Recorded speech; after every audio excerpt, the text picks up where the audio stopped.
Abra sua Bíblia, 1 Coríntios capítulo 9, versículo 1 até o 14. Abra sua Bíblia, 1 Coríntios capítulo 9, versículo 1. Tema de hoje: Paulo, um apóstolo genuíno. Diz assim a palavra do Senhor. 17 perguntas nós temos aqui nesse texto. Não sou eu apóstolo? Não sou livre? Não vi eu a Jesus Cristo, Senhor nosso? Não sois vós a minha obra do Senhor? Se eu não sou apóstolo para os outros, ao menos o sou para vós, porque vós sois o selo do meu apostolado no Senhor. Esta é a minha defesa para com os que me condenam. Não temos nós direitos de comer e beber? Não temos nós direitos de levar conosco uma mulher, irmã, como também os demais apóstolos, ou os irmãos do Senhor e Cefas? Ou só eu e Barnabé não temos direito de deixar de trabalhar? Quem jamais milita a própria custa? Quem planta a vinha e não come do seu fruto? Ou quem apacenta o gado e não come do leite do gado? Digo eu isso segundo os homens? Ou não diz a lei também o mesmo? Porque na lei de Moisés está escrito: não atarás a boca ao boi que trilha o grão. Porventura tem Deus cuidado dos bois? Ou não o diz certamente por nós? Certamente que para nós está escrito: porque o que lavra deve lavrar com esperança, e o que debulha deve debulhar com esperança de ser participante. Se nós vos semeamos as coisas espirituais, será muito que de vós recolhamos as carnais? Se outros participam desse poder sobre vós, por que não mais juntamente nós? Mas nós não usamos desse direito. Antes suportamos tudo, para não pormos impedimento algum ao Evangelho de Cristo. Não sabeis vós que o que administram o que é sagrado comem do que é do templo? E que os que de contínuo estão junto ao altar participam do altar? Assim ordenou também o Senhor aos que anunciam o Evangelho, que vivam do Evangelho. Amém? Podeis aceitar, meus amados? Paulo, um apóstolo genuíno. Quando eu vejo o apóstolo Paulo, no capítulo 9 desta carta, 1 Coríntios, com o ensino de Paulo sobre o suporte financeiro dos obreiros, aqui Paulo dá um exemplo positivo, enquanto no capítulo 10 aponta um exemplo negativo. Israel usou mal a sua liberdade. E Paulo ensinou sobre o seu direito de receber o sustento financeiro da igreja. O sustento financeiro era direito seu, responsabilidade da igreja. Embora seja princípio claro das Escrituras que o trabalhador é digno do seu salário, Paulo abriu mão desse direito por um propósito mais elevado. Dessa maneira, ele ilustra como se trabalha com a liberdade cristã. Estamos estudando sobre a liberdade cristã.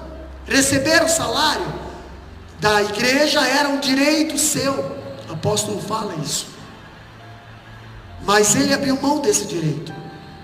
E aí nós vamos ver nesses 14 versículos o porquê que o apóstolo Paulo não queria o salário da igreja.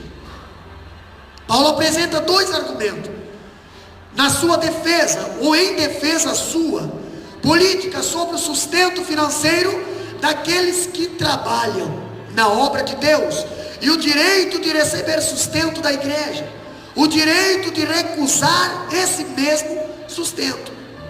Paulo dá duas bases ali, capítulo 9, versículo 1 a 14, ele dá o direito de receber, e do capítulo 9, versículo 15 a 27, que nós não vamos falar neste culto, ele também dá o direito de recusar. Pastor, falando sobre isso aí, eu vejo Paulo, a liberdade da graça, e entrando nessa liberdade da graça, eu vejo o primeiro tema abordado por Paulo. Paulo defendeu o seu direito de receber suporte financeiro da igreja. Capítulo 9, versículo 1 a seguir, nós vemos Paulo evidencia 5 argumentos para provar o seu direito de receber o sustento financeiro da igreja que ele estava liderando, que era a igreja de Coríntios. Primeiro, seu apostolado, capítulo 9, versículo 1 a 6. Segundo, sua experiência, capítulo 9, versículo 7.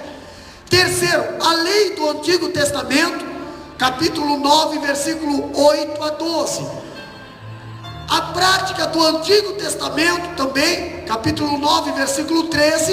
E o ensino de Jesus, capítulo 9, versículo 14. Então vamos ver. Vamos ler o primeiro argumento que Paulo defende: o direito de ser sustentado pela igreja. Primeiro argumento era o seu apostolado, capítulo 9, versículo 1 a 6, nós lemos agora. O primeiro argumento que Paulo dá à igreja de Coríntios, ele usou para defender o direito de receber o sustento financeiro, foi o seu apostolado. O que estava acontecendo é que alguns crentes da igreja de Coríntios questionavam a autenticidade do apostolado de Paulo, não acreditavam no ministério de Paulo. Paulo tinha muita dificuldade, toda a vida ele tinha que provar e provar.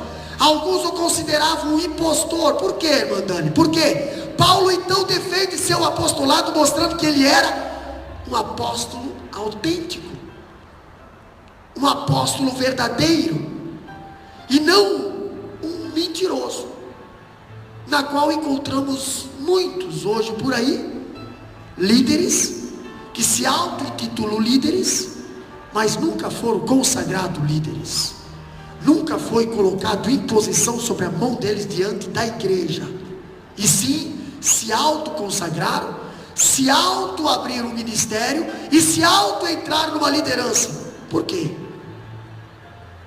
Um dia Deus vai revelar, entendeu? Eu permaneço no que está aqui, na palavra de Deus.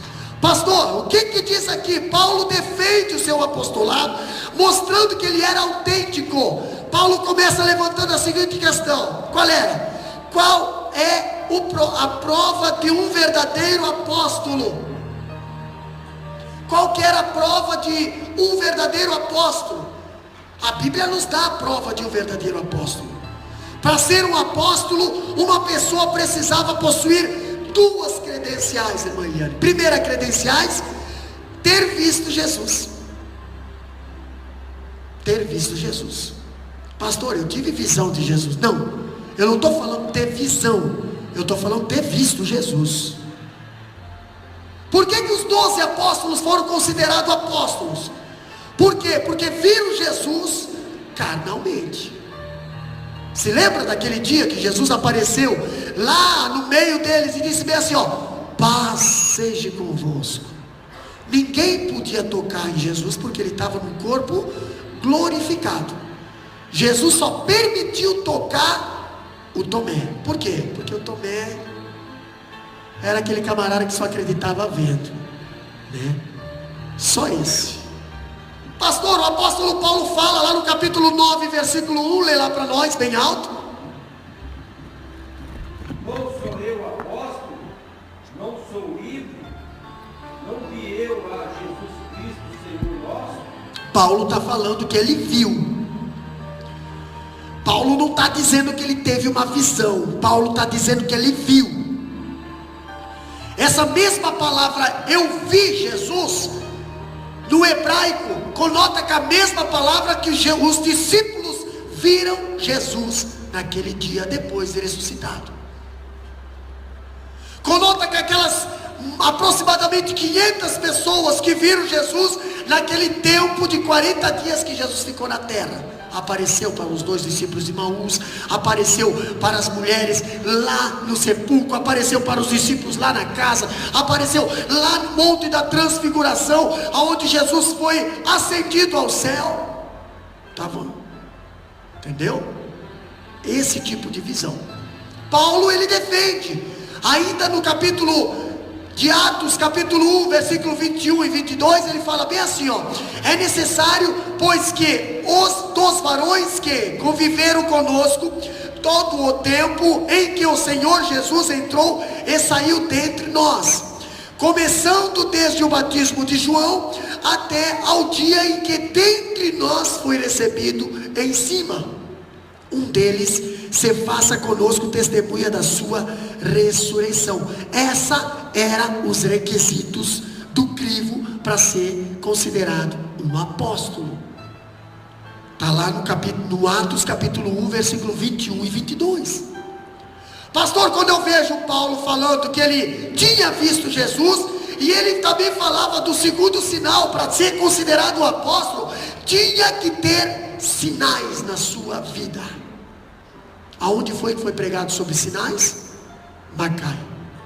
Tinha que ter sinais, e Paulo tinha sinais. Capítulo 2 Coríntios, capítulo 9, versículo 1 e 2, diz bem assim, ó: quanto à administração que se faz a favor dos santos, não necessito escrever-vos, porque bem sei a prontidão do vosso ânimo, do qual me glorio de vós. Se gloria de vós era porque era fruto do trabalho de Paulo. Para com os macedônios, que a Acaia está pronta desde o ano passado, e os vosso zelo tem estimulado muitos. Pastor, quem foi que evangelizou Macedônia? O apóstolo Paulo. Sinais. Pastor, quando eu vejo aqui no capítulo 12, versículo 12 do 2 Coríntios, ainda também diz: os sinais do meu apostolado foram manifestados entre vós com toda a paciência, por sinais, prodígios e maravilhas. O apóstolo Paulo tinha sinais, prodígios, maravilhas acompanhando ele. Então ele tinha um apostolado verdadeiro, porque senão não aconteceria sinais, não aconteceria milagres. Quando eu vejo o apóstolo Paulo, um apóstolo era uma testemunha da ressurreição de Cristo. Atos capítulo 2, versículo 32, o que que diz lá? Atos 2 e 32.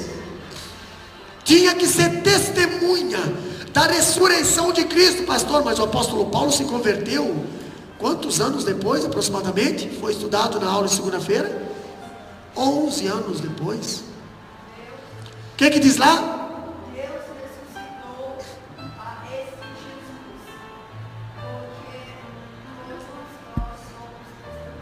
Deus ressuscitou a este Jesus, do que todos nós somos testemunhas. Isso aí é os apóstolos falando.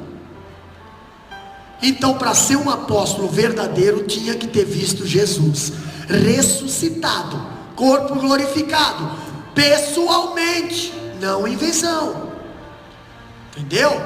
Não em visão. Pastor, capítulo 3, versículo 15 de Atos ainda diz: e mataste o primeiro príncipe da vida, ao qual Deus ressuscitou dos mortos, do que nós somos testemunhas.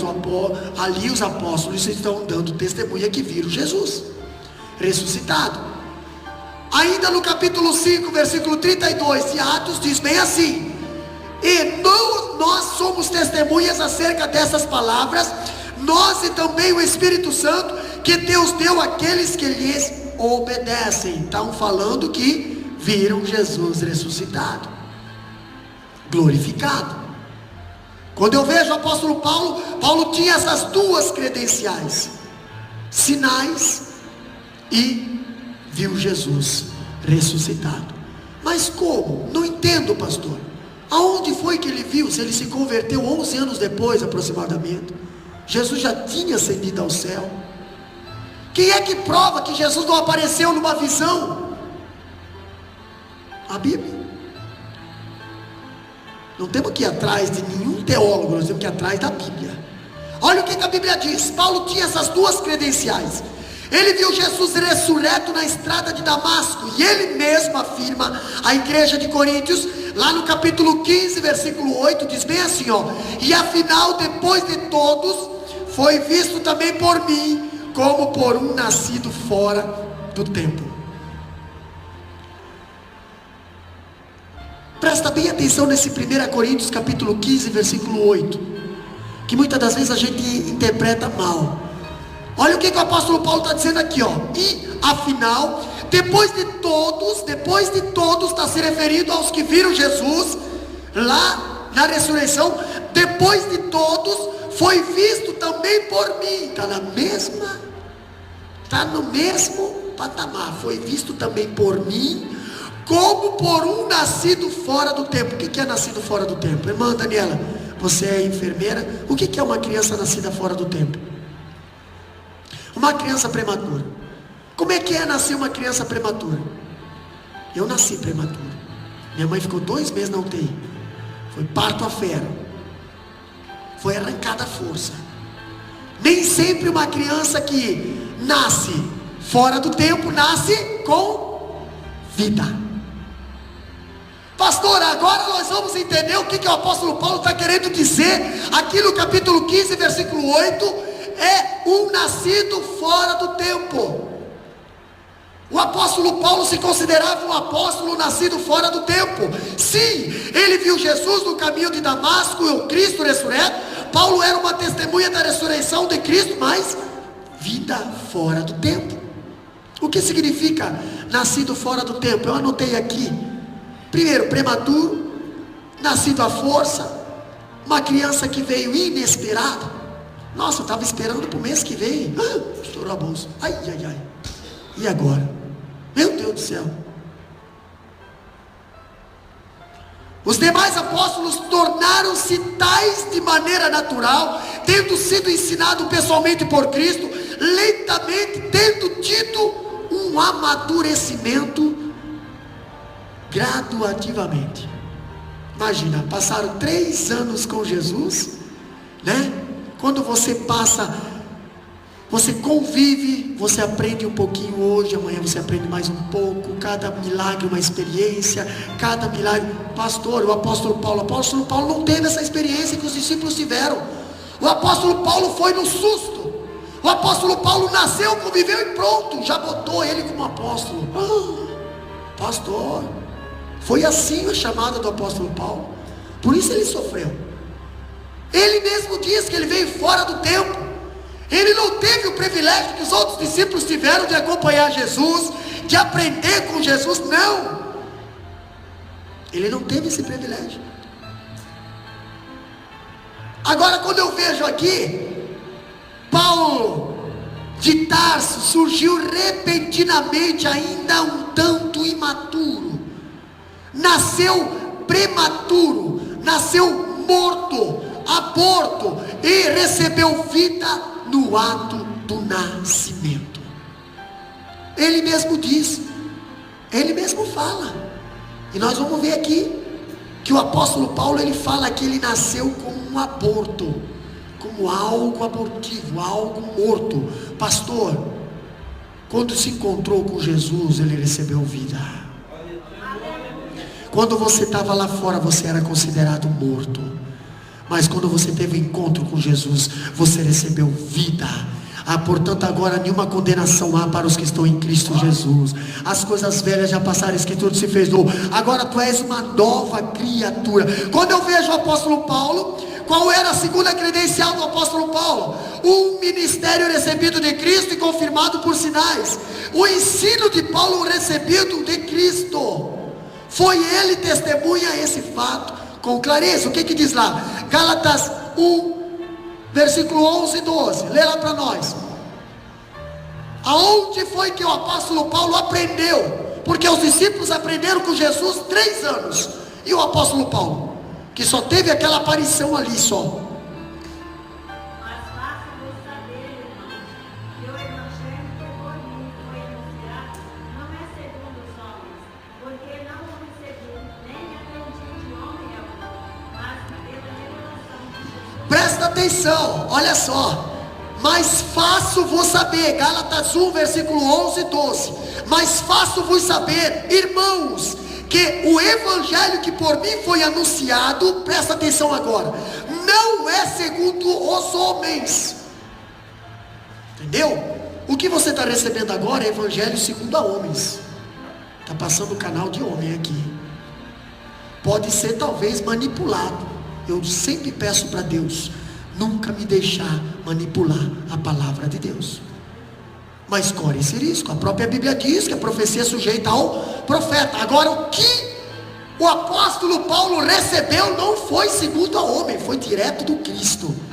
Foi direto, pessoalmente do Cristo. Tá? Não é segundo os homens, porque não recebi nem aprendi de homens, alguns mais pela revelação de Jesus Cristo. Alguns apóstolos, alguns discípulos ali estavam aprendendo, porque o próprio Jesus falou lá em Marcos 16 e 15: ide por todo mundo, pregar o evangelho a toda criatura, quem quer for batizado será salvo, ide fazer discípulos, ensinando-as a guardar todas as coisas que vos tenho mandado. Entendeu? Mas o que Paulo aprendeu, o ensino de Paulo veio direto do Cristo. Mais uma prova que o apostolado dele era genuíno. Pastor, o camarada se converte hoje, amanhã ele aparece ensinando a palavra de Deus da maneira de Cristo. Um perseguidor. Quantos anos nós precisamos estar nos cultos de ensino, estudando escola dominical, para aprender um pouquinho, para poder passar um pouquinho. Agora o apóstolo Paulo converte hoje, e amanhã chega em Jerusalém pregando que nem os apóstolos. Ah, ninguém acredita.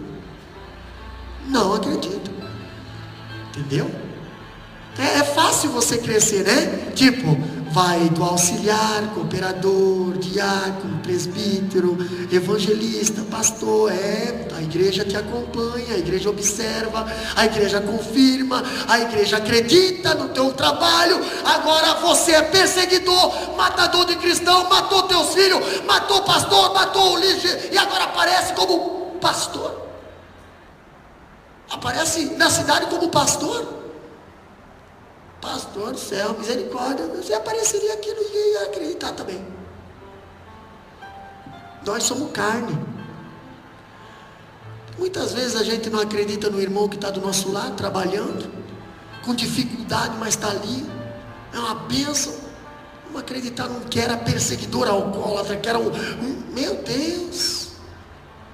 O apóstolo Paulo tinha essa dificuldade, está aqui na Bíblia. Olha aqui, ó.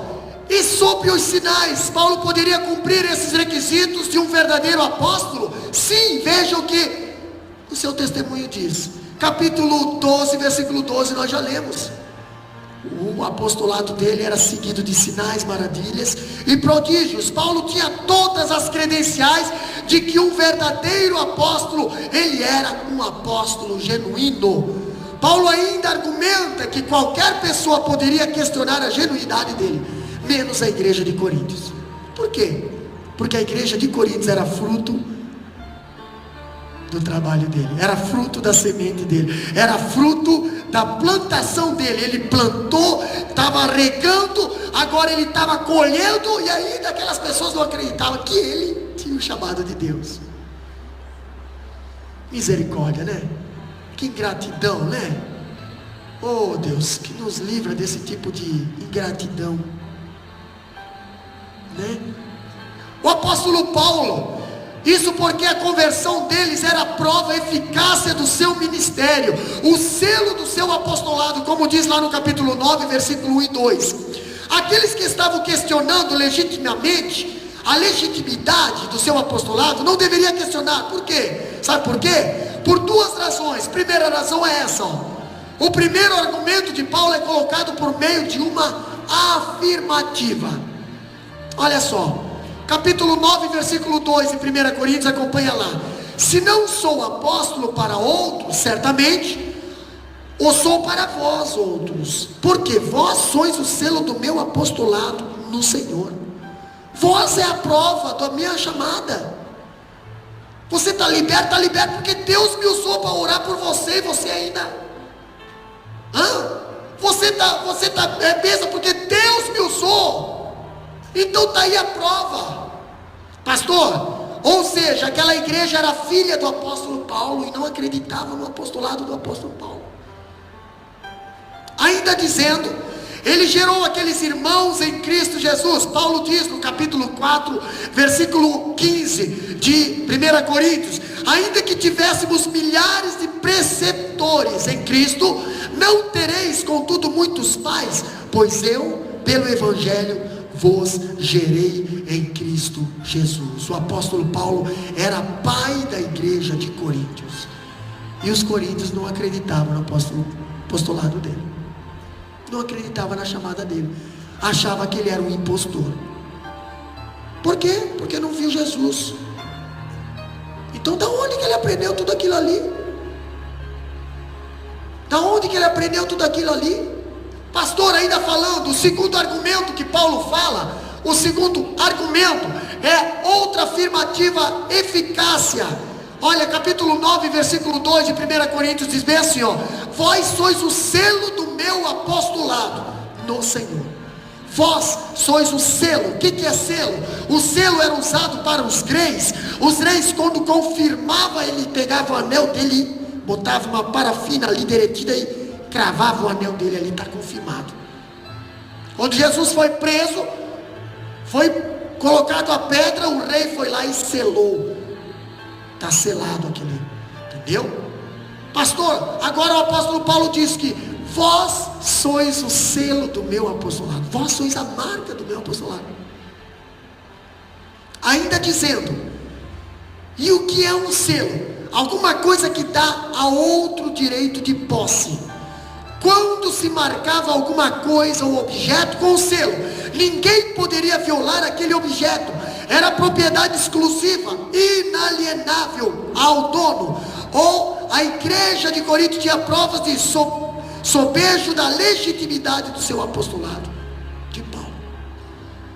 Eles tinham provas que o apóstolo Paulo era genuíno, tinha uma chamada de Deus, mas não acreditavam. Agora, pastor, eu vejo Paulo mencionar dois direitos essenciais de um apóstolo. O primeiro direito era o direito de casar-se.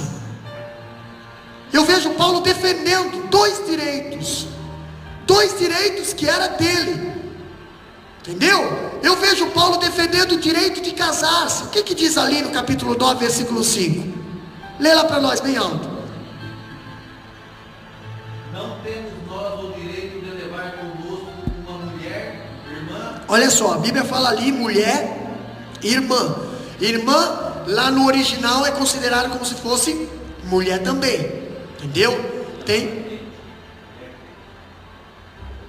isso, mulher crente no caso, mas no original essa irmã está se referindo à companheira mesmo, mulher, tá? Agora, quando eu vejo o apóstolo Paulo, ao levar consigo uma esposa, de ser acompanhado de uma mulher irmã, no ministério itinerante, como fizeram os demais apóstolos, os irmãos do Senhor e Cefas. Agora, será que Paulo também não teria direito de casar? Paulo não teria direito de ser casado? Alguns estudiosos dizem que Paulo era solteiro. Eu já digo que talvez não. Por quê? Porque Paulo fazia parte do Sinédrio. Sinédrio era 72 pessoas que lideravam, que julgavam, e tinha que ter família, tinha que ter esposa. Um homem lá na cultura judaica que não tinha esposa, que era solteirão, não era valorizado. Ele era valorizado quando tinha família, quando tinha filhos, e muitos filhos. Tanto é que se ele casava com uma mulher, que depois ele descobria que a mulher era estéril, a mulher era maldição da família. Era que botou o ponto final na geração dele. Você só olhar no livro de Gênesis, vê Sara, Raquel, todas elas sofrendo. entendeu? Ana sofrendo também. Por quê? Porque eu não podia gerar filhos, não podia dar filhos, entendeu? E o homem, ele precisava procriar, ele precisava ter filhos. A Bíblia diz: bem-aventurado é o homem que enche da sua aljava muitas flechas. Agora, quando eu vejo o apóstolo Paulo aqui, ele defendendo o direito de casar, e o segundo, ele defende o direito que ele tinha como apóstolo, era direito de não ter de trabalhar trabalho secular, enquanto estivesse trabalhando na obra ou no ministério. Nós atendemos para o seu argumento, capítulo 9, versículo 3, 4 e o versículo 6, que diz bem assim, ó: a minha defesa perante os que me interpelam é esta: não temos nós direito de comer e beber? É que tem pessoas que acham que obreiro não precisa comer, não precisa se vestir, não precisa ter carro, não precisa de nada, tem que sofrer. Tem pessoas que pensam assim. Na hora de orar, na hora de pedir oração, na hora de ouvir a palavra: ah, pastor, tem o senhor. Agora, na hora de contribuir, não, é muito, é dinheiro jogado fora. Sei lá, cada um é cada um. Mas olha o que Paulo diz: ou somente eu e Barnabé não temos direito de deixar de trabalhar? Não dá para fazer as duas coisas, meu irmão. Uma pessoa que é integrada na obra, ou ela trabalha no trabalho secular e cuida do trabalho secular, ou ela trabalha só para a igreja e cuida só dos trabalhos da igreja. Como é que você vai sair fazer visita? Como é que você vai atender? Como é que você vai socorrer? Como é que você vai preparar? Como é que você vai atender? Se amanhã eu tenho que levantar cedo para trabalhar, pastor, mas tem alguém doente, tem que ir lá para o hospital, tem que ir lá correr, tem que fazer visita, tem que tratar um caso. Não, irmão, agora não, deu a hora, tem que ir para casa fazer marmita, que amanhã tem que levantar cedo. É ou não é? Não tem condições. Pastor, o apóstolo Paulo fala aqui, ó: assim o apóstolo tinha dois direitos. O primeiro, direito de casar-se, e o direito de ser sustentado pela igreja. Paulo, porém, abriu mão desses dois direitos. Ele não se casou, nem foi sustentado pela igreja. Quando diz ele não se casou, não se dá para dizer confirmando, entendeu? Porque nós vimos o apóstolo Paulo aconselhando casados, aconselhando viúvos e aconselhando solteiros. Então, uma pessoa, para aconselhar, ela tem que passar pela experiência. Eu vejo que talvez Paulo era um viúvo que não queria mais casar, entendeu? Eu creio que talvez o apóstolo Paulo perdeu a sua esposa na obra missionária e decidiu continuar sem casar, mas ele tinha direito de casar. Embora muitas das vezes, quando o líder resolve casar de novo, eles fazem que nem fizeram uma igreja lá para a minha região. Eles expulsam o pastor da igreja, só porque ele viuvou e queria casar de novo, queria continuar o ministério. Só que aí a igreja se ciumou, porque a esposa que ele arrumou era uma esposa bonita. Meu Deus do céu, ah, pastor, não, ela não nós respeitava a outra esposa, essa daqui não vou respeitar não. Começaram a judiar do coitado, começaram a maltratar o pastor, não reconheceram mais a esposa do pastor. Enfim, o meu pai, ele perdeu a minha mãe na obra. Em 4 meses ele casou de novo, e ele conseguiu manter a obra dele, o ministério dele, por mais 8 anos. Depois ele foi. E ela agora, semana retrasada, foi também. A obra precisa continuar. E nós temos que renunciar algumas coisas aqui, alguns, para fazer a obra continuar. Não dá para fazer a obra sozinho. Pastor, então eu não vou casar, porque se um dia eu viuvar, eu não quero mais casar. Bom, irmão, então isso você tem que pensar antes de você assumir um ministério. Entendeu? Eu já falei para minha esposa: se eu for antes, por favor, fecha o escritório. O resto, a A gente está aí para trabalhar, irmão. A gente está aí, a gente sabe que, irmão, nós somos novos. Se formos velhos, 60, 60, 70 anos, mais 30 e poucos anos, com ministério na sua vida. Se Deus decidiu recolher um, ou eu, ou ela, agora eu vou parar o meu ministério aqui, vou parar, vou sentar, vou ficar parado, com a capacidade que Deus me deu, com os dons que Deus me deu, com o ministério que Deus me deu. Não vou parar porque eu não quero, não vou. Irmão, Deus vai providenciar, preparar a pessoa certinha. Meu pai, Deus preparou certinho, uma esposa de obreiro também, que era viúva há pouco tempo,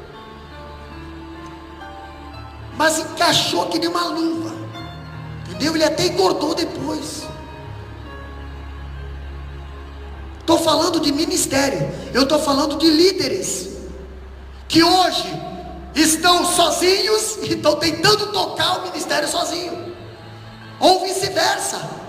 Mulheres que já perderam seus esposos e querem tentar tocar o ministério sozinho. Isso é contra a Bíblia, porque a Bíblia diz não tem, a Bíblia fala que não é bom que o homem esteja só, ainda mais na liderança de uma igreja. Tem que estar os dois. Como é que nós vamos conversar com uma irmã? Como é que nós vamos conversar com um casal? Como é que nós vamos tratar um caso de uma moça? Tem que ter os dois. Tem que estar ciente. Tudo pode acontecer. Você tem que estar preparado, ou senão você deixa o cajado para que alguém assuma. Agora, se o camelo machucou a perna, ou ele trata a perna, ou ele é tirado fora do comboio. A Rebeca não pode sofrer. Para isso Eliezer levou 10 camelos. 10 camelos. Pastor, o que o senhor está? Eu não estou insinuando nada, eu só estou preparado, porque na obra tudo pode acontecer e temos que estar preparados. Entendeu?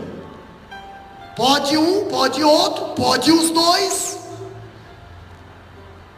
Eu falo que eu tenho experiência, sou filho de pastor, nasci na igreja, cresci no ministério, cresci debaixo do banco, aprendi debaixo com meus pais ali, direto. Eu sei o que é obra missionária, eu sei o que é pastorado, eu sei o que é sofrimento, eu sei o que é doença na família, eu sei o que é o pai sair sozinho sem poder levar a esposa que estava doente. Muitas das vezes eu fui sozinho com ele fazer visita, mas é ruim, entendeu? É muito ruim. Você é alvo de calúnia, você é alvo de ataque, e esse inferno aí fora, eles não têm dó para te machucar, para te ajudar não. Agora para te caluniar, meu irmão, eles não têm dó não.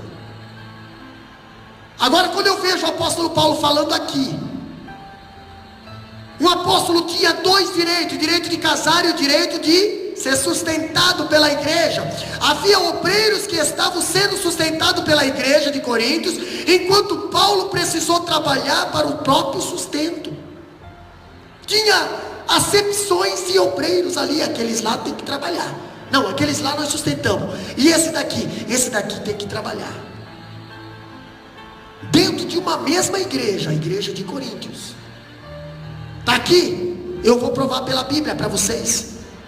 Ele escreveu capítulo 9, versículo 15, acompanha lá. Eu, porém, não me tenho servido de nenhuma dessas coisas, e não escrevo isso para que assim se faça comigo.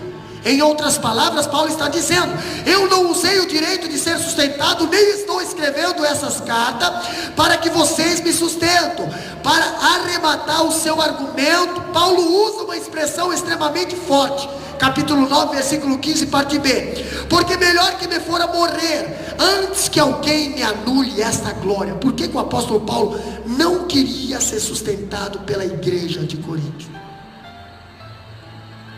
Paulo não só trabalhou para o seu sustento em Corinto, mas também trabalhou em Tessalônica. Está lá em 1 Tessalonicenses, capítulo 2 e 9, que diz bem assim, porque vos recordais, irmãos, do nosso labor e fadiga, e de como noite e dia labutando para não vivermos à custa de nenhum de vós.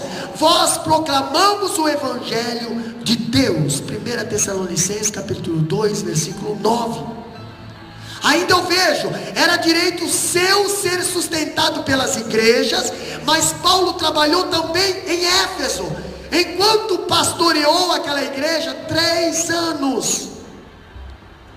Olha que dificuldade Paulo teve, além de chegar naquela terra, além de abrir a igreja, tinha que trabalhar e ensinar. Imagina se eu tivesse que trabalhar agora. Como é que eu iria para Biluíla? Como é que eu iria para Macaé? Como é que eu atenderia as escolas teológicas? Como é que eu fazia? Talvez daria, relaxadamente. Vocês chegariam na igreja um dia e: cadê o pastor? Não vou poder ir hoje. Não vai dar. Sai tarde. Não vou poder ir hoje. Vou para Macaé? Não vai dar. Não vai dar. Entendeu? Por isso que o pastor tem que ser separado, só para trabalhar com a igreja. A porta da igreja tem que estar aberta, mesmo que o pastor esteja sozinho aqui. A porta tem que estar aberta. A porta tem que estar aberta, muitas das vezes, mas a porta tem que estar aberta.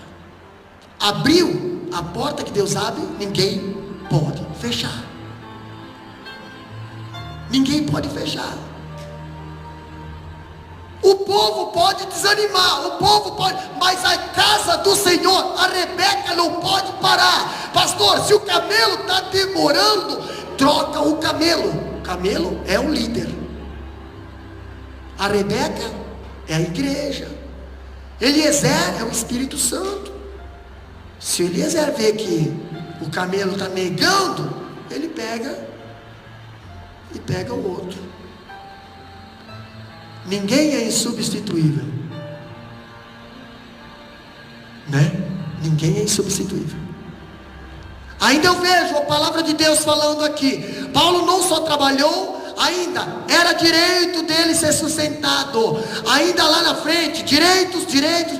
Paulo tinha muitos direitos, mas não reclamava esses direitos com a igreja. Paulo renunciou voluntariamente os direitos que tinha de ser sustentado pela igreja, por uma causa maior. Qual foi? Que causa maior era essa? Essa causa está muito claramente delineada no versículo 12, 19 e 22. Ele argumenta, capítulo 9, versículo 12: se os outros participam desse direito sobre vós, não o temos nós em maior medida? Entretanto, não usamos desse direito, antes suportamos tudo para não criar aquele obstáculo ao Evangelho de Cristo. Porque hoje muitos se aproveitam, muitos são um obstáculo para o crescimento da igreja. Entendeu? Muitos, com o salário que ganha, sustentariam 300 missionários. Muitos com a casa que moram, alugariam 20, 30 casas para os missionários. É o que está acontecendo hoje. Paulo não ostentava. Paulo não vivia uma vida de ostentação. Paulo vivia uma vida simples. Paulo vivia uma vida exemplar. Ele era um exemplo. Nós aprendemos na segunda-feira. A vida dele, o apostolado dele, o ministério dele era exemplar, digno dele dizer: sede meus imitadores. Entendeu? Hoje muitos estão dizendo: sede meus imitadores, e está se criando líderes, não com vontade de trabalhar, não com vontade de fazer a obra do Senhor, mas com vontade de se aproveitar como cabide de emprego.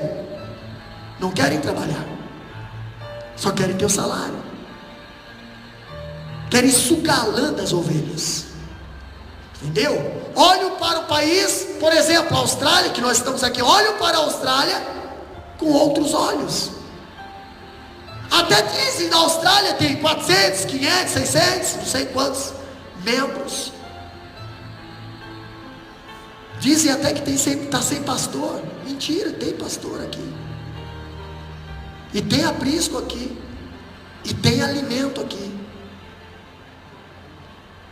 E tem visão de crescimento.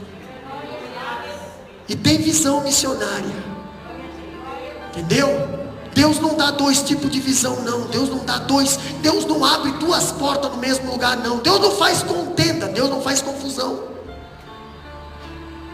Deus é Deus.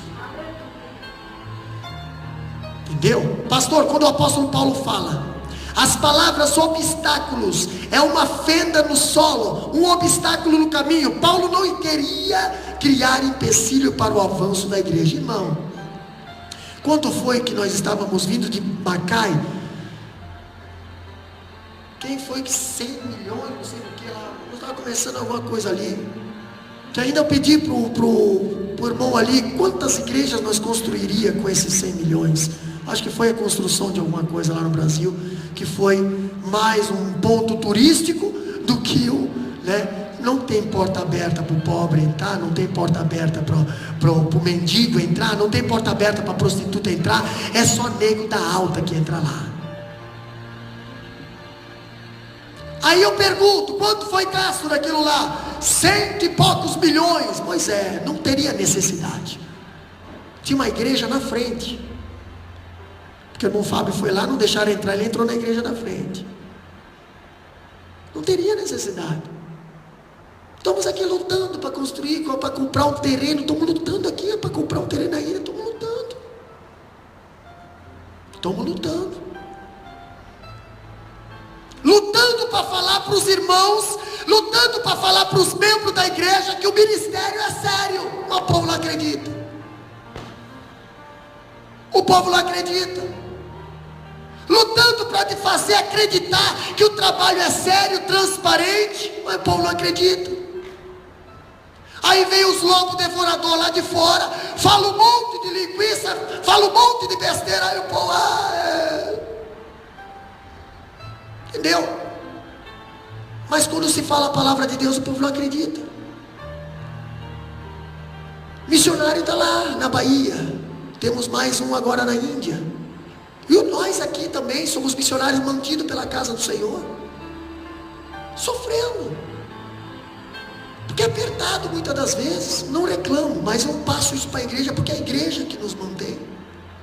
É apertado, muitas das vezes ouvimos coisas que não deveríamos ouvir, e as pessoas não têm dó de falar, não, elas falam mesmo, entendeu? Elas chamam mesmo de ladrão quem está na liderança, quem está trabalhando com a liderança. Não consegue provar nada. Temos ali o livro caixa ali, ó. O dinheiro nem passa pela nossa mão. Está tudo transparente. Não contribuam, porque quem contribui sabe que o trabalho está sendo. Não contribui, mas falam, machucam quem está trabalhando. Mas peraí, nós estamos estudando a Bíblia. Você ouve só uma vez essa pessoa, a segunda vez você não ouve mais. A segunda vez você já sabe como repreender esse tipo de conversa.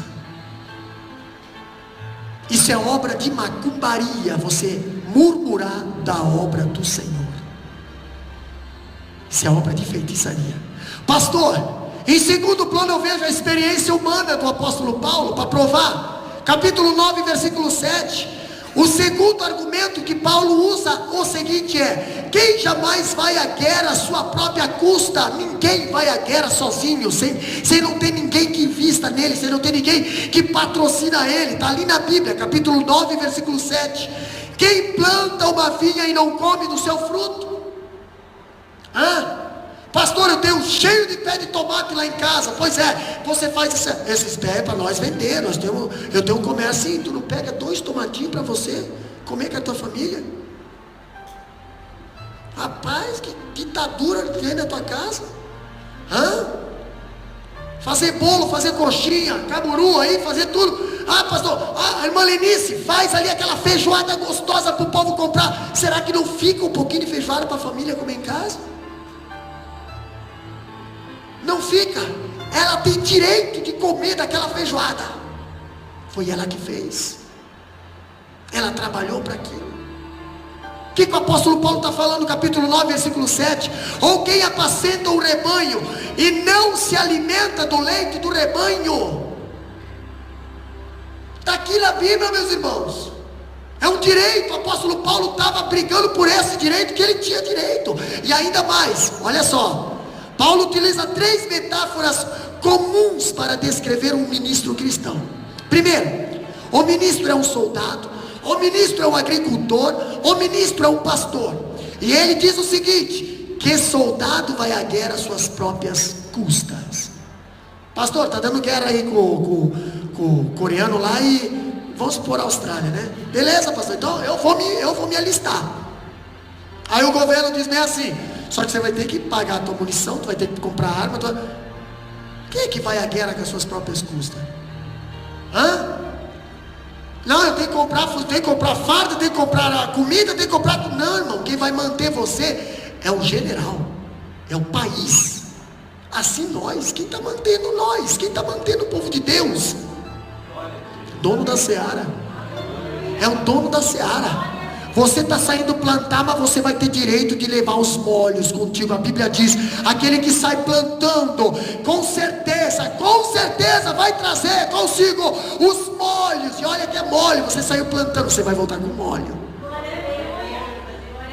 Quão formosos são os pés dos que anunciam as boas novas.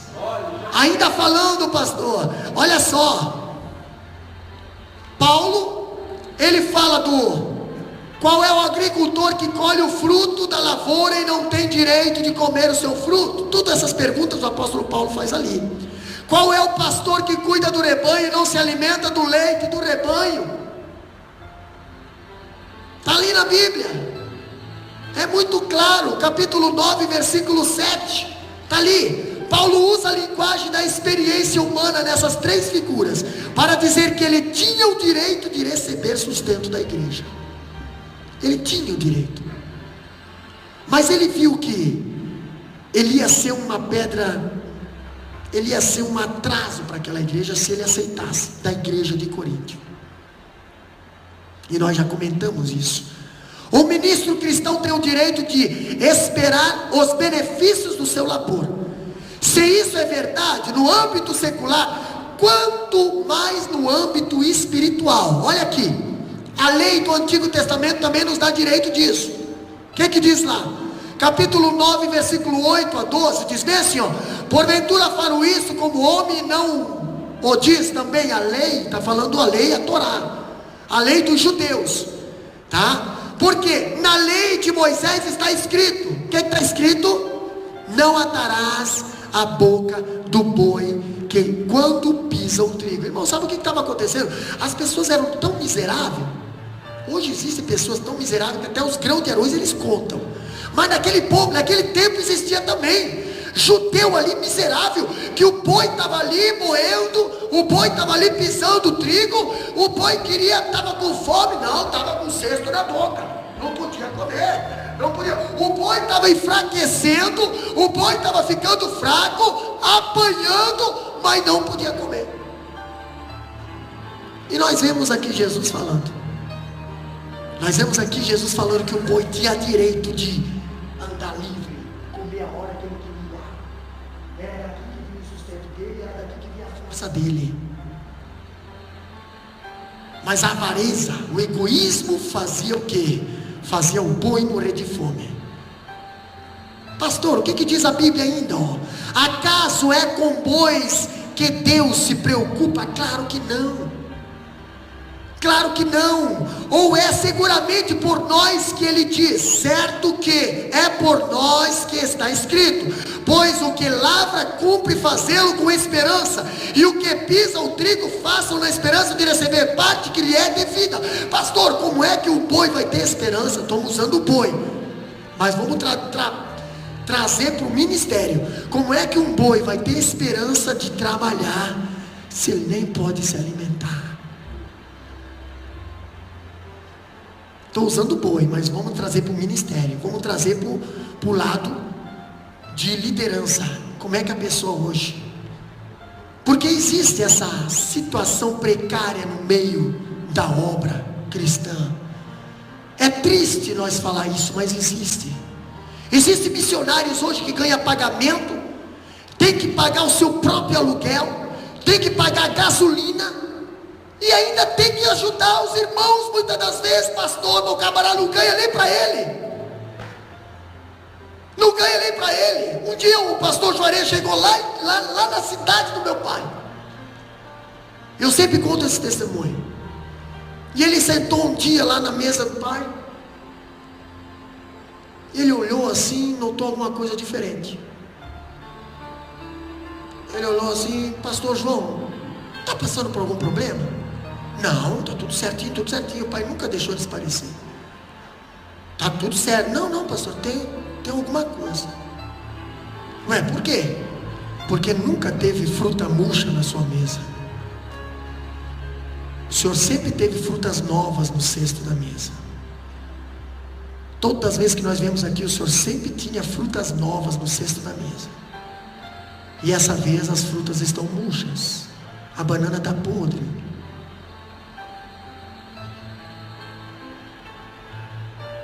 O pai falou bem assim: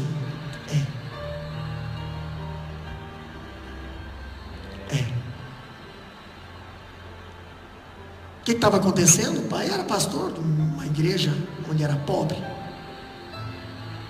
E os irmãos, quando faltava em casa, ia para a casa do pastor. Achava que a casa do pastor tinha abundância. E o pai não sabia dizer não. Entendeu? Estava se afundando para não deixar os outros se afundar. Aí o pastor Juarez falou: o senhor não pode fazer isso. O senhor tem que pôr limites. O senhor também tem que viver. O senhor também tem uma família. O senhor está privando muitas das vezes a tua família por causa das outras. O senhor não vai conseguir. O mundo está infestado, está cheio, está entupido. Não vai conseguir. Separa as coisas um pouco. Mas se ele quiser, ele pudesse. Se ele pudesse. Olha o pastor Silvio lá. O pastor Silvio, ele compra bolacha. Bolacha ele compra com o dinheiro dele, para dar para as crianças no final do culto, né? Aí a gente fica olhando assim, né? Meu Deus, pastor, eu às vezes como só metade do prato, outra metade eu jogo no lixo. Picanha ainda, alcatra, caburu. Algo a se refletir, né, meu irmão? Para nós parar um pouco de reclamar, para nós parar um pouco de... Tem pessoas que sofrem mais. Pastor, o que o apóstolo Paulo está falando aqui, ó? Era muito comum usar o boi para debulhar o trigo, e Deus proveu meios na sua palavra para cuidar até dos animais. Agora, pastor, se o animal deve comer depois de trabalhar, quanto mais os obreiros da sua seara. Por que hoje eles passam dificuldade? Por que o apóstolo Paulo tinha que, todos os livros que ele escrevia, ele tinha que primeiro defender o seu ministério? Eu já falei aqui no culto de ceia.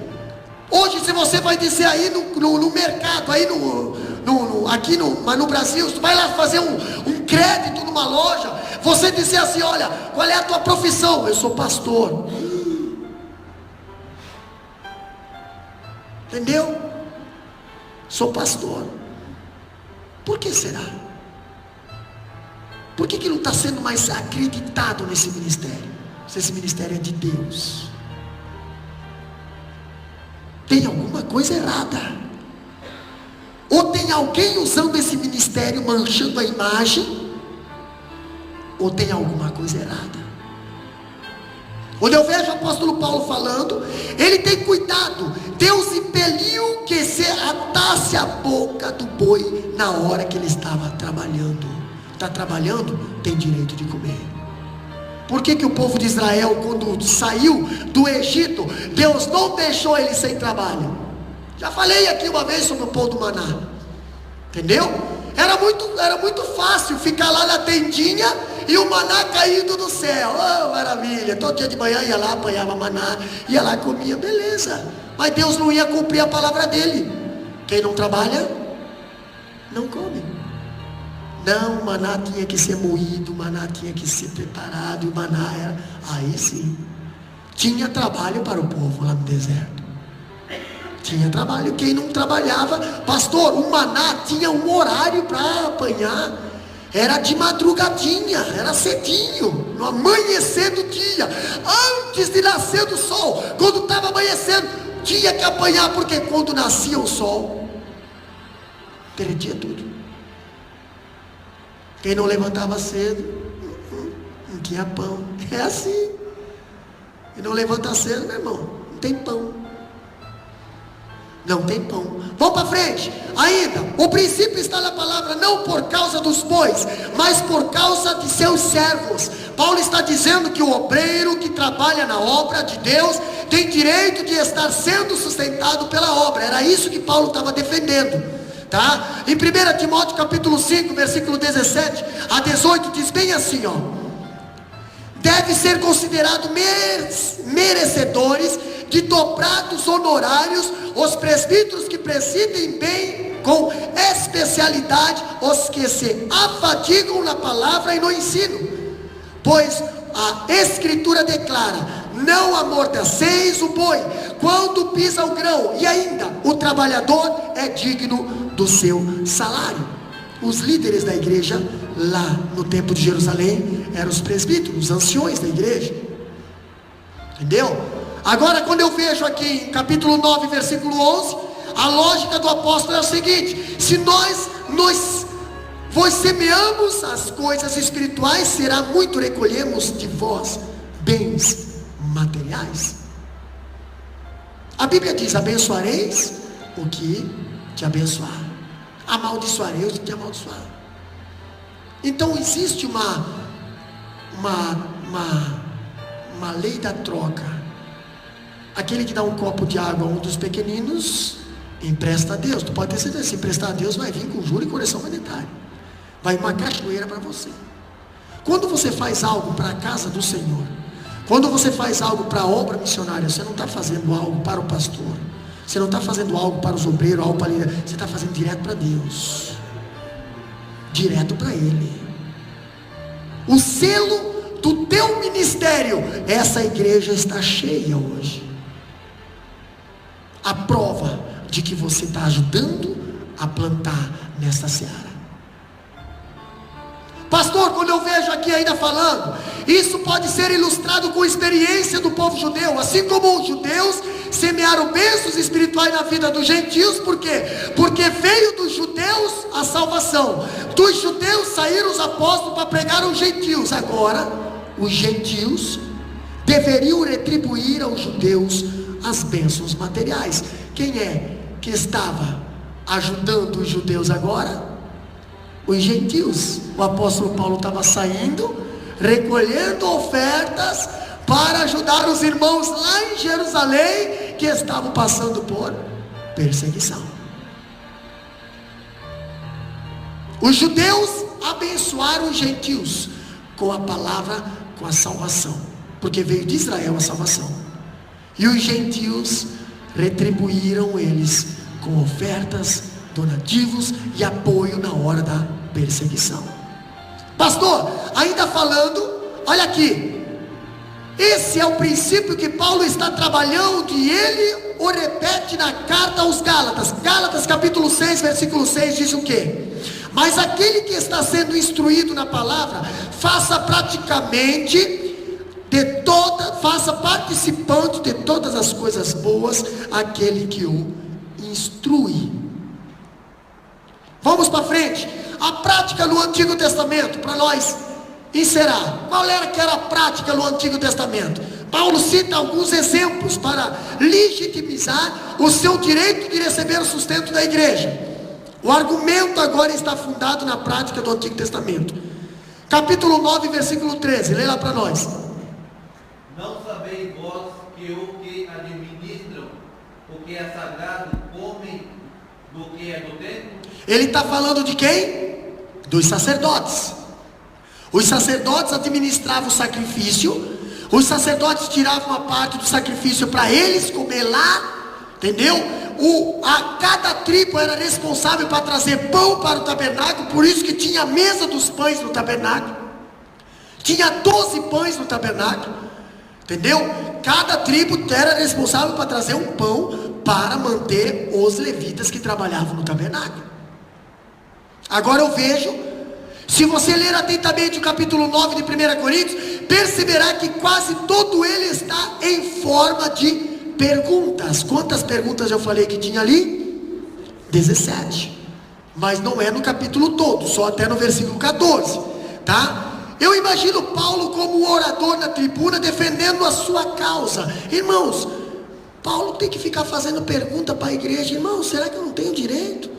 Irmão, será que eu não posso casar?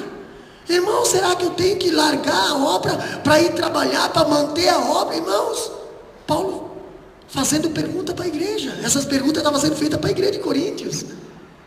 Entendeu? Para a igreja de Coríntios. Olha aqui, ele recorda o sacerdote e o levita do Antigo Testamento que cuidava do templo, o ministério do altar. Quando alguém trazia a oferta, o dízimo, o sacrifício, o levita, o sacerdote, recebia para o seu sustento as primícias de tudo aquilo que era trazido na casa do Senhor.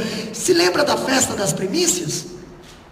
A festa das primícias, que era as 7 semanas, 49 dias, depois no 50º dia vinha a festa do Pentecostes. Pois é, no primeiro dia da festa das primícias, que concede com a ressurreição de Jesus, primeiro dia as pessoas iam lá nas suas hortas e elas viam qual que era o fruto que estava madurando, e os frutos que estavam madurando, elas iam lá e amarravam um lacinho.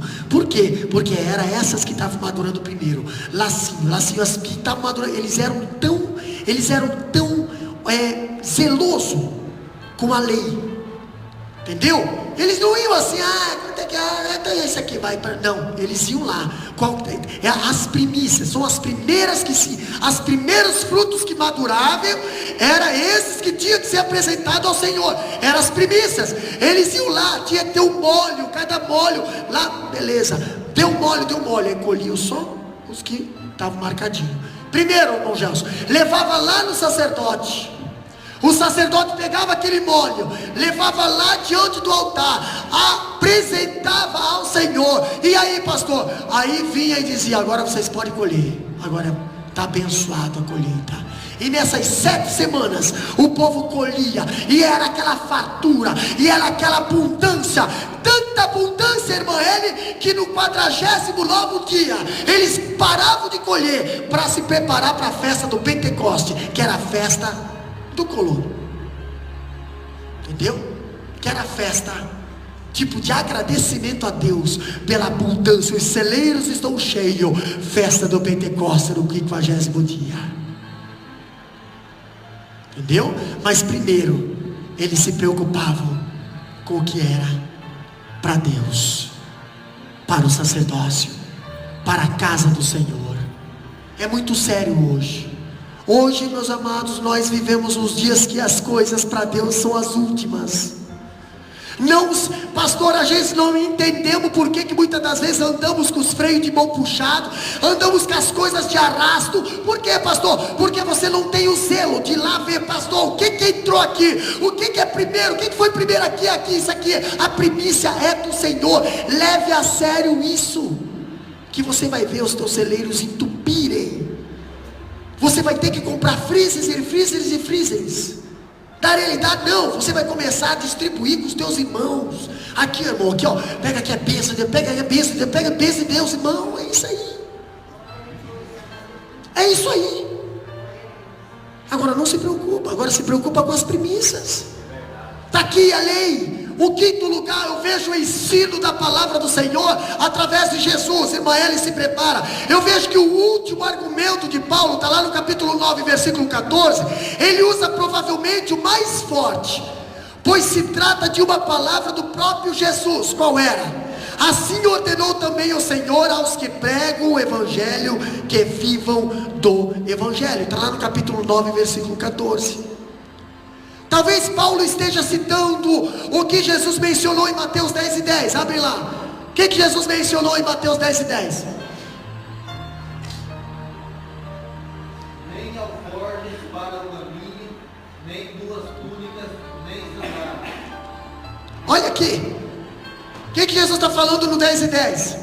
Jesus está falando para os discípulos. Está falando para os discípulos bem assim, ó, nem alforjes, para o caminho, nem 2 túnicas. O que ele está falando? Ei, não saia preparado, não saia pensando que vai ser do teu jeito, não saia para fazer a obra do Senhor achando que você vai viver confortavelmente. Não, as raposas não têm covis, os passarinhos não têm rio, e o filho do homem não tem onde respirar a cabeça. Jesus está falando isso. Nem alforjes para o caminho, nem 2 túnicas, porque tem pessoas que usam uma túnica quando vai fazer a obra do Senhor, mas tem outra túnica para ficar, não, Senhor, fazer a obra do Senhor é fazer a obra do Senhor e pronto. Entendeu? Não existe 2 tipos de túnica. Nem 2 túnicas, nem sandálias, nem bordão, porque digno é o operário do seu alimento. Isso aqui em Mateus 10:10 é Jesus que está falando. É Jesus que está ensinando os seus discípulos. Agora o que diz em Lucas capítulo 10 versículo 7? E ficai na mesma casa, comendo e bebendo, do que eles tiveram, pois digno é o obreiro do seu salário. Não andeis de casa em casa. Sabe por quê? Porque muitas das vezes acontecia muito isso. O obreiro precisava ficar na casa dos irmãos.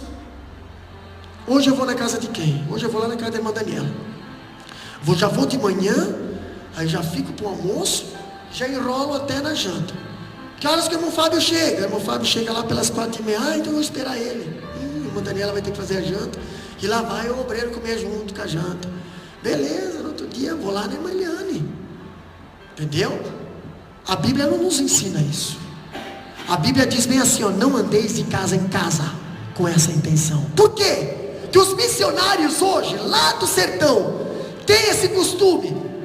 Por quê? Que os padres antigamente iam de casa em casa e ficavam na casa lá, matava janta, matava boia, matava tudo. Porque não tinha em casa. A miséria era tanta, entendeu? Os templos eram cheios de luxo, mas o coitado do trabalhador ali que estava ministrando, não tinha no armário em casa. Vai chegar uma visita na tua casa, vai chegar uma visita na minha casa, e aí, o que eu vou dar? Irmã Marivone, deixa eu contar uma experiência. Antes de nós vir para a Austrália, Deus nos levou a fazer uma campanha de 1 semana na casa de um missionário, lá no oeste catarinense. E nós chegamos lá, o camarada quase acabou comigo, mas não tem problema. O cara me fez um panelão de feijão, por isso que eu gosto de feijão, mas ele fez assim. Eu comi feijão quinta, sexta de meio-dia, sexta à noite, sábado de meio-dia, sábado à noite, domingo de meio-dia, domingo à noite. Aí, beleza. Quando chegou domingo à noite, eu falei, mano, tem cafezinho para mim? Aí a irmã, tem pastor, tem. E aí a pastora já me deu um love ali, né? Pensei, ué, o que deu? O que eu errei? Pediram um café. Será que não tem café? Mas a pastora já tinha visto que não tinha café naquela casa. Não tinha nada. No outro dia nós fomos lá fazer uma compra para ele. Nós fomos lá fazer uma compra. Eu não sei de onde ele tinha tirado tanto feijão para fazer. Eu creio que ele deve ter ganhado dos fazendeiros. Mas não tinha café. Não tinha o pão. Não tinha nada. E eu estranhei porque eu estava comendo feijão de manhã. Meio-dia, à noite. Na mesma panela. Já estava grosso de tanto esquentar. Já estava grudado, estava virado. Pensei, meu Deus. É assim que trabalham os missionários. E às vezes a gente chama eles de ostentadores. E olha que eles fazem o melhor para as visitas. Eles tiram o que não tem. Pastor, não tinha café. Não dava uma xícara o pó que ela tinha ali. Pois ela ainda foi lá. Pegou aquele pó e trouxe um chá para mim. E aí quando eu olhei assim, eu olhei assim para a pastora, eu te disse, não era para pedir. Não tinha café. Aí ficamos constrangidos, mas no outro dia eu fui lá e trouxe o mercado inteiro para dentro da casa dele. Mas às vezes Deus faz nós nos constrangir. Porque às vezes a gente acha que os missionários estão bem. Por que Deus falou tanto na Bíblia? Jesus fala tanto na Bíblia, digno é o obreiro do seu salário. Porque jamais você vai ver, a não ser aqueles que gostam, jamais você vai ver ele dizendo assim: eu estou passando por dificuldade, está faltando alguma coisa no meu armário. Não. Sabe por quê? Um dia a pastora estava preocupada com essa área, antes de nós sairmos do Brasil, estava preocupado, e Deus falou para ela bem assim: não te preocupa, o dia que faltar alguém para trazer alimento para vocês, eu ainda tenho os corvos que me obedecem. Pastor, nós nunca imaginava que aqui era corvo, e hoje os corvos estão lá em cima da minha casa lá. Graças a Deus que nunca Deus precisou usar eles, nunca. Mas aqui a Bíblia fala que muitos estão sofrendo, muitos estão sofrendo. Que nós possamos arregaçar nossas mangas e fazer a seara funcionar da maneira certa. É para isso que Deus nos deixou a Bíblia, a palavra, para nos ensinar da maneira certa. E aí sim você... Eu quero estar com Cristo, onde a luta se travar.